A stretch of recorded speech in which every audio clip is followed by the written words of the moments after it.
नमस्कार. इन्स्पायर मराठी या चॅनलवर आपणा सर्वांचे खूप खूप स्वागत आहे. आजच्या व्हिडिओमध्ये आज आपण पाहणार आहोत की मातृदिन विशेष म्हणजेच पिठोरी अमावस्या.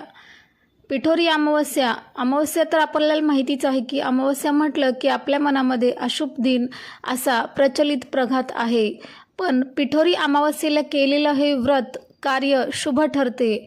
आईने मुलांसाठी करायचे व्रत म्हणजेच जीवतीचे व्रत आणि पिठोरीचे हे दोन व्रत आपल्या मुलांसाठी आईने करावयाचे आहे. म्हणूनच याला मातृदिन विशेष असेही म्हणतात. आईचे पुण्य मुलांना मिळते, सुख समृद्धी त्यांच्या दारी येते. म्हणून भारतीय संस्कृतीमध्ये हा दिवस खास म्हणून साजरा केला जातो. संततीच्या दीर्घायुष्यासाठी केले जाणारे हे व्रत कसे करायचे आणि याची पूजाविधी काय, व्रतविधी काय, हे सर्व आज आपण आजच्या व्हिडिओमध्ये पाहणार आहोत. याची कथा काय, तर व्हिडिओ स्किप न करता शेवटपर्यंत बघत राहा. आणि जर तुम्ही इन्स्पायर मराठी या चॅनलवर नवीन असाल तर चॅनलला सबस्क्राईब करा. व्हिडिओ आवडला असेल तर लाईक आणि कमेंट करा. श्रावण अमावस्येला पिठोरी अमावस्या म्हणतात. या दिवशी बैलांची पूजा केल्यानंतर आई आपल्या मुलांना वाण देत असते.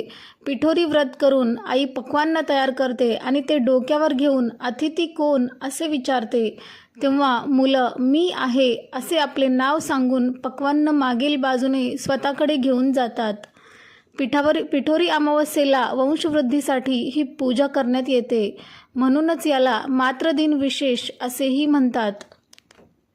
आपल्या मुलांना दीर्घायुष्य मिळावे यासाठी साजऱ्या करण्यात येण्यात असून या दिवशी सायंकाळी आंघोळ करून 8 कलश स्थापित केले जातात आणि त्यावर पूर्ण पात्रे ठेवून ब्राह्मी, माहेश्वरी आणि इतर शक्तींची पूजा केली जाते.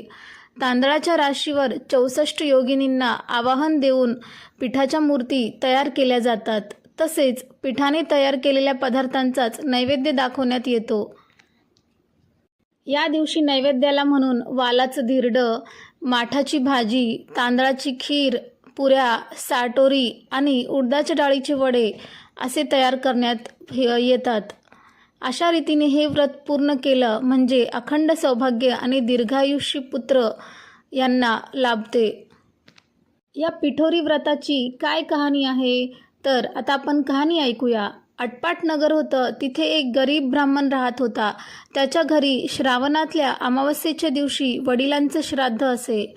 दरवर्षी काय होई, ज्या दिवशी श्राद्ध त्या दिवशी सकाळपासून त्याच्या सुनेचं पोट दुखू लागलं आणि ब्राह्मण जेवायला बसण्याच्या वेळेस बाळांत होऊन पोर मरून जाई असे झालं. म्हणजे ब्राह्मण तसेच उपाशी जायचे.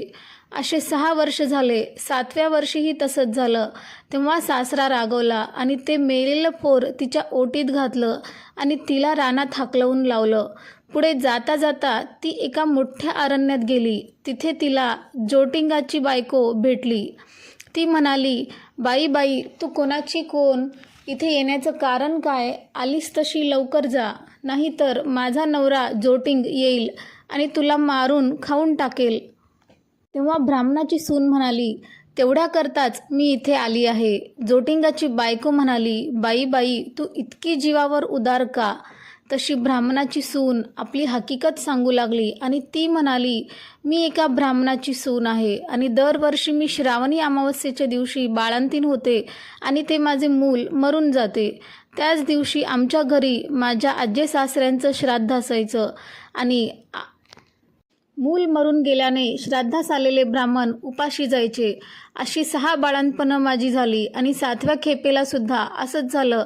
तेव्हा माझ्या सासऱ्यांनी माझ्यावर खूप राग करून ते मला म्हणाले, माझा बाप तुझ्या बाळंतपणामुळे 7 वर्ष उपाशी राहिला तर तू घरातून चालती हो. असं म्हणून हे मेलेलं मूल माझ्या ओटीत घातलं आणि मला घालवून दिलं. नंतर मी इथे आले. आता जगून तरी काय करायचे आहे असं म्हणून ती रडू लागली.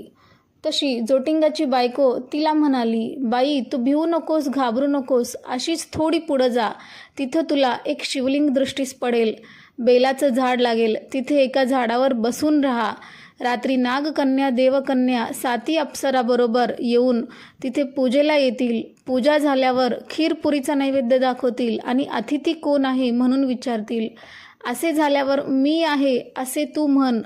तुला त्या पाहतील. कोण कुठची म्हणून चौकशी करतील तेव्हा तू सगळी हकीकत त्यांना सांग.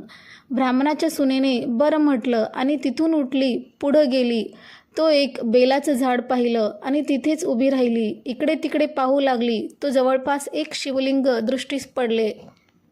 तशी ती शेजारच्या झाडावर बसून राहिली आणि इतक्यात रात्र झाली. तशी नागकन्या, देवकन्या आणि 7 अप्सरांच्या स्वाऱ्यासुद्धा आल्या. त्यांनी शिवलिंगाची पूजा केली, नैवेद्य दाखवला आणि अतिथी कोण आहे म्हणून विचारलं. त्याबरोबर ती खाली उतरली. मी आहे म्हणून म्हणाली. तेव्हा सगळ्यांनी मागे पाहिलं. त्यांना आश्चर्य वाटलं. तिची कोण कुठली म्हणून चौकशी केली. तिनं सर्व हकीकत सांगितली. नागकन्या, देवकन्यांनी तिच्या मुलांची चौकशी केली. तेव्हा अप्सरांनी ती दाखवली. पुढे त्यांना तिच्या 7 मुलांना जिवंत केलं आणि तिच्या हवाली केलं. पुढे तिला हे व्रत सांगितलं. 64 योगिनींची पूजा करायला सांगितलं आणि मृत्यूलोकी हे व्रत प्रकट करायला सांगितलं. तशी तिने विचारलं, ह्याने काय होतं? अप्सरांनी सांगितलं, हे व्रत केले म्हणजे मूल बाळ दगावत नाही आणि सुखासमाधानात राहतात. पुढे ती त्यांना नमस्कार करून निघाली. ती आपल्या गावात आली. लोकांनी तिला पाहिलं. ब्राह्मणाला जाऊन सांगितलं, भटजी भटजी बुवा, तुमची सून घरी येत आहे. त्याला ते खोटं वाटलं. अर्धा घटकेनं म्हणजेच अर्ध्या तासाने पाहू लागला. तो मूलबाळ दृष्टीस पडू लागली. पाठीमागून सुनेला पाहिलं. तसा उठला, घरात गेला. मुठभर तांदूळ, तांब्याभर पाणी आणलं. तांदूळ सुनेवरून आणि मुलांवरून ओवाळून टाकून हातपाय धुवून घरात आला. सर्व हकीकत सुनेला विचारली. तिनं ती सारी सांगितली. पुढे सर्वांना आनंद झाला आणि मुलांबाळांसह सुखाने ती नांदू लागली. ही 60 उत्तराची कहाणी. 5 उत्तरी सफळ संपूर्ण. थोडक्यात काय, या सणामागची पौराणिक कथा म्हणजेच विदेहा नावाच्या स्त्रीला दर श्रावण अमावस्येला मुले होत होती आणि ती लगेच मरण पावत होती. या कारणामुळे पतीने तिला घराबाहेर हाकलून दिलं आणि तिने कठोर तपश्चर्या करून 64 देवतांनी तिला दर्शन दिलं आणि पुण्य ती घरी आली आणि विदेहावर प्रसन्न झालेल्या देवतांच्या कृपेमुळे तिला दीर्घायुष्य असे 8 पुत्र झाले. 64 योगिनींची पूजा केली आणि त्यांच्या आशीर्वादाने तिची मरण पावलेली 7ही मुलं जिवंत झाल्यामुळे संतती रक्षणासाठी 64 देवतांच्या पूजनाबरोबरच स्त्रीला स्वतःच्या सामर्थ्याची आणि मर्यादाशीलतेची जाणीव पिठोरी अमावस्या करून देते. म्हणूनच ही अमावस्या महत्त्वाची आहे. तर यावर्षी ही अमावस्या 14 सप्टेंबर रोजी आहे. त्यामुळे सर्वांनी हे व्रत करावे आणि हे व्रत करण्यासाठी आपल्याला काय पूजाविधी लागणार आहे हे सुद्धा आज आपण आजच्या व्हिडिओमध्ये पाहूया. या दिवशी, व्रताच्या दिवशी नैवेद्यासाठी आपल्याला सर्व पिठाचेच पदार्थ करावे लागतात. म्हणूनच या तिथीला पिठोरी अमावस्या असे म्हणतात. म्हणूनच या दिवशी मातृदिन साजरा करण्याची आपली जुनी परंपरा आहे. पिठोरी अमावस्येच्या दिवशी दुर्गा मातासह 64 देवींच्या मूर्ती पीठ मळून बनवल्या जातात. वंशवृद्धी, मुलांच्या सुख समृद्धी आणि दीर्घायुष्यासाठी या दिवशी महिला व्रत करतात. ज्या घरामध्ये गणपती येतो अशा घरामध्ये पिठोरीचं पूजन होतं. बेदाणे घातलेली भाताची खीर हा पिठोरी अमावस्येच्या नैवेद्याचा खास पदार्थ आहे.